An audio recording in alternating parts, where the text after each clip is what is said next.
आप सभी लोग पिछले 4-5 दिन से संघ के अखिल भारतीय प्रतिनिधि सभा बैठक के प्रचार विभाग के निमंत्रण पर कई प्रकार के संवाद, पत्रकार वार्ता, इन सभी में आकर राष्ट्रीय स्वयंसेवक संघ के कार्य के बारे में न केवल जान रहे हैं, आपके सहयोग भी दे रहे हैं और हमारे विचार को देश दुनिया भर में पहुंचाने का आप कार्य कर रहे हैं। इसलिए संघ के ओर से मैं आप सबका धन्यवाद देता हूं। वैसे नागपुर के माध्यम के लोगों के लिए संघ नया नहीं है, वैसे देश भर में कहीं भी नहीं है। एक विशेष प्रसंग मेरे लिए व्यक्तिगत तौर पर हुआ। पिछले बार मैं सरकार विभाग के नाते जब निर्वाचित हुआ, मेरे ऊपर ये दायित्व आया, वो बेंगलोर में था। संघ के जीवन में पहली बार संघ के इतिहास में सरकार विभाग का निर्वाचन नागपुर से बाहर हुआ था। तो मेरे मन में दायित्व बहुत तो उसमें था, लेकिन स्मृति मंदिर परिसर में मेरे ऊपर ये गुरुतर दायित्व नहीं आया, ऐसे मेरे मन में था। मैं कह भी नहीं सकता था दोबारा करो ऐसे।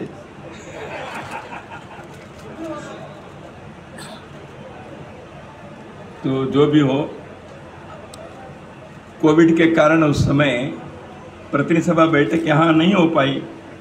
बेंगलोर में संभव था, उस समय के जो भी प्रोटोकॉल था उसमें और SOP वगैरह थे, तो बेंगलुरु में संपन्न हो गया और चुनाव वर्ष था। तो इन द लाइटर में दत्तात्रेय जी बेंगलुरु के हैं, इसलिए चुनाव को बेंगलुरु में खींच लिया, ऐसे किसी को लगा होगा। मेरे तो इतनी क्षमता तो मेरी नहीं रहती है।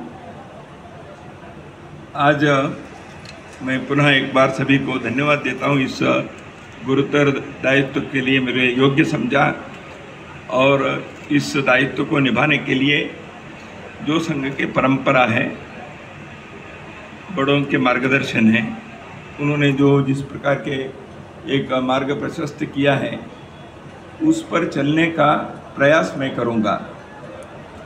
इससे ज़्यादा इस संदर्भ में मैं नहीं कहना चाहता।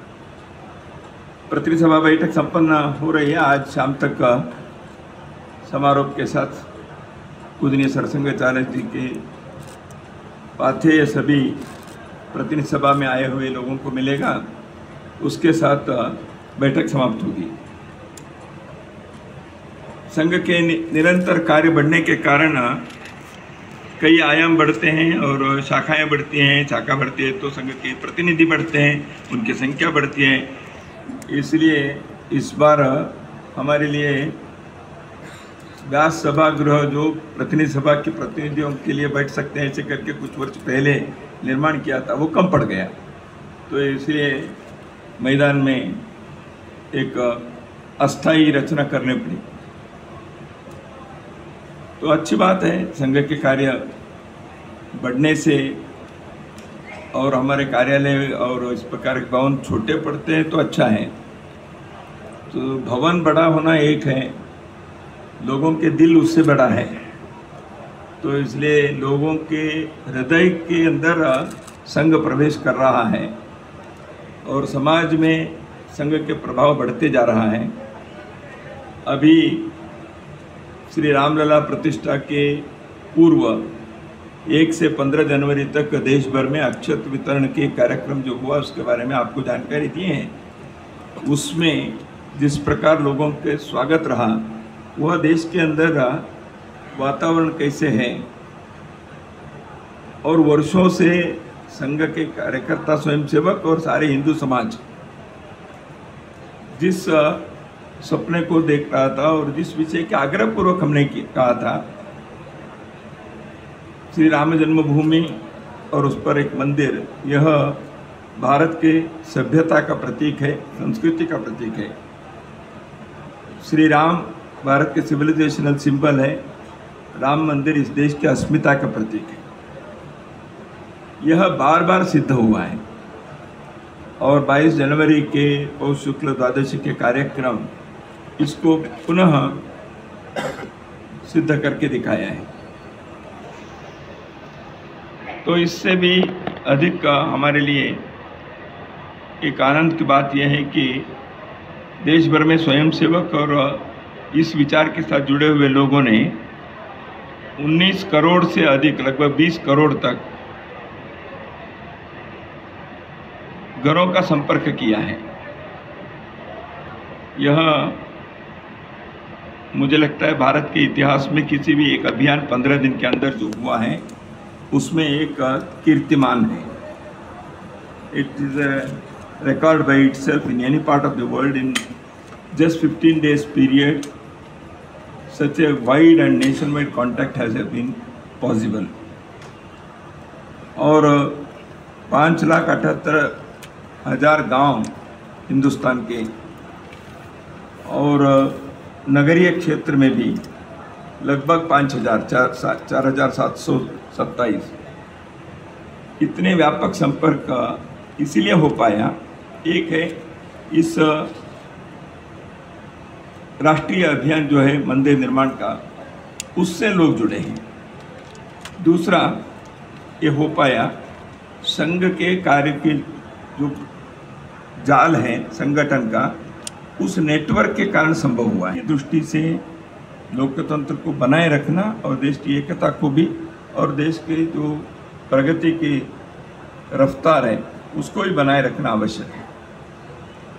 इसलिए इसको ध्यान में रखकर संघ के स्वयंसेवकों के लिए संघ ने ये कहा ही है, हमने इस बार भी कहा है, 100% मतदान के लिए संघ के स्वयंसेवक प्रयत्न करें। किसी भी प्रकार के भेदभाव को उत्पन्न करने वाले विचार को दूर करके देश के लिए काम करने वाले संघ के स्वयंसेवक उसी विचार को समाज के अंदर प्रसारित करें। तो उस दृष्टि से ध्यान रखकर समाज इस संदर्भ में किसी भी प्रकार के आंतरिक वैमनस्य, समाज के बिखराव, देश की एकता के विरुद्ध की कोई भी बात ऐसे ना हो। तो इसलिए देश की उन्नति के लिए, प्रगति के लिए, तरक्की के लिए इस लोकतंत्र के पर्व को सफल और सार्थक बनाना भी देश के काम है, संविधान का कर्तव्य है। राष्ट्रीय स्वयंसेवक संघ का एक राष्ट्रीय जिम्मेवारी भी है। इसको भी निभाने के लिए हम प्रयत्न करते हैं। तो पुनः एक बार आप सबको मैं धन्यवाद देता हूँ। तो कोई विषय है तो आप पूछ सकते हैं। माइक लेकर बोलना अच्छा रहेगा। माइक दे दो। कौन करना चाहिए आप बताएंगे? हाँ, इधर से शुरू करते हैं फिर इधर आते हैं।